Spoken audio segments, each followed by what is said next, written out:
people of Ghana, it's your Nigerian Get Pleasure bringing you political news in our channel, Ghanatube. Ghanatube is actually committed to bring you all the happenings happening in Ghana, coming and making you understand that Ghana is actually a very best place to stay. Please understand the lights are off. You cannot see. It's dark right now. Noella, tell us a bit more about what we are seeing right now.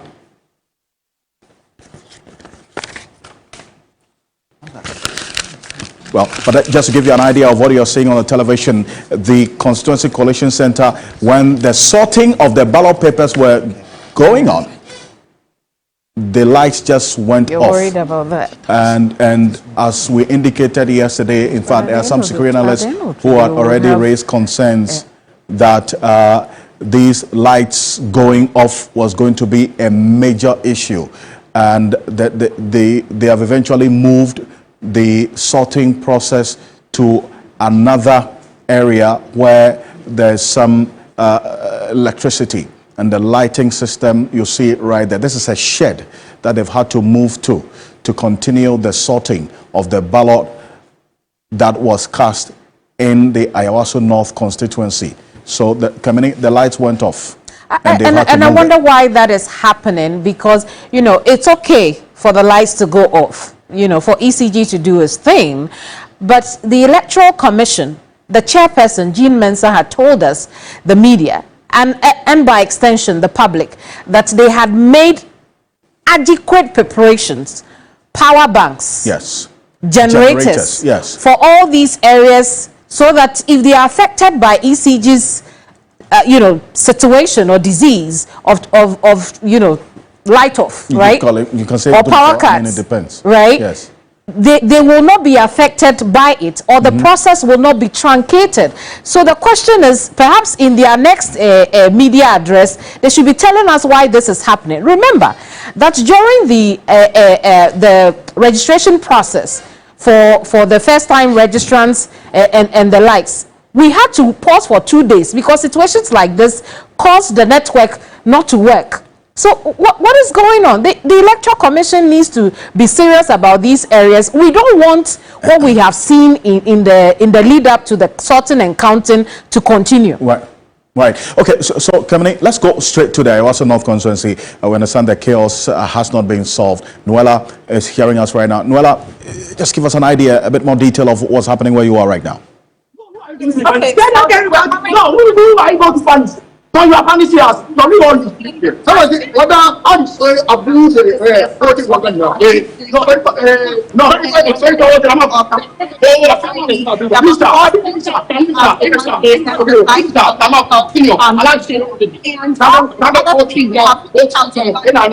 particular one who happens to be the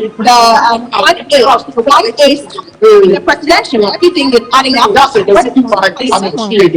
NBC the 81 president. I think they have the 53. Now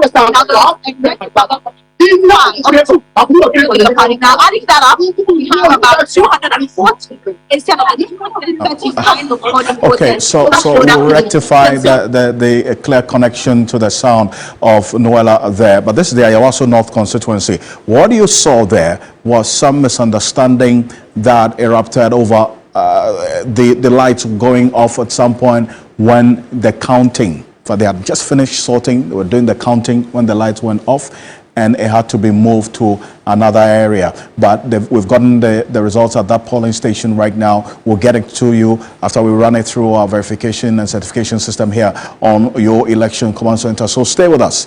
But Kamini, this process of sorting and counting has not been without incident, as we're seeing right now.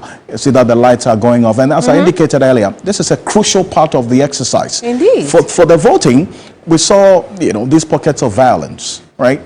But it is the sorting and the counting process that the political parties have been continuously indicating their vigilance, and also the fact that they are not going to countenance any attempt to compromise the process. So this part that we are seeing right now, the counting and the sorting, is crucial.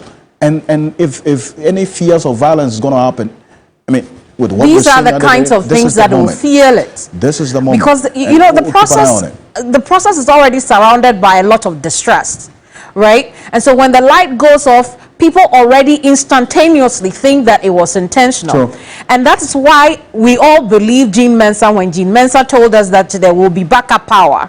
So Jean Mensa needs to address us and tell us why there is no backup power at this polling center. We saw that yesterday, and we're seeing that today as well. What's going on? You would have thought that, at least with what we reported in Kwanta South yesterday, that would have been a trigger, okay? You know, to at least review the backup situation that had been put in place, right? But then, as I indicated, this is one that we'll keep an eye on because it's fluid and it's information that is coming through thick and fast. So we'll keep tabs on it and giving some updates as and when they come through here on your election command center.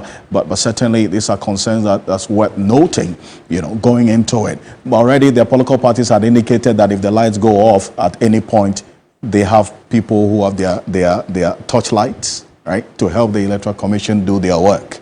In 2020, we saw similar instances where people had to use torchlights and then also their vehicle car lights to help the counting process. We don't want to see that. Kamini? Indeed, you know, how about the desk have a bite at, you know, developments in the last few minutes, and we were with you and on the subject of voter apathy, but this is what we are hearing on the ground about power going off in a place like Ayawaso North, and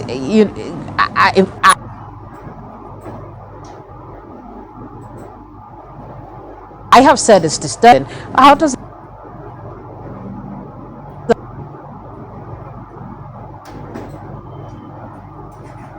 come to you? We descend that Madam Jim hired because in the last election they did. So 24 hours on, one would have expected that these issues would have been solved. I mean, is it possible for us to check again? Perhaps if the genset is there, you know, sometimes it can take 10-15 minutes before they get it up and started. So maybe we should check again. Absolutely, which is why we are trying to reconnect, you know, with our correspondent on the ground and get the details of this matter, but we do not want to hear any more of these things. Exactly. So I'll hold my horses for us to see whether there's a genset or not. So let me just hold my horses. You hold your horses. But Mr. Dankwa, I want to come to you on the subject of voter apathy. Prof raised the issue that this is a symptom of the fact that people are fed up with the way things are, not only in this administration, but who have lost confidence in the political elite. Right. But your numbers already told us, predicted that this is what it's going to be. Is it going to look worse? I think it's worse. Really, really worse. What we're seeing and we're hearing means that we have even overestimated the turnout. And that is an indictment on the political class.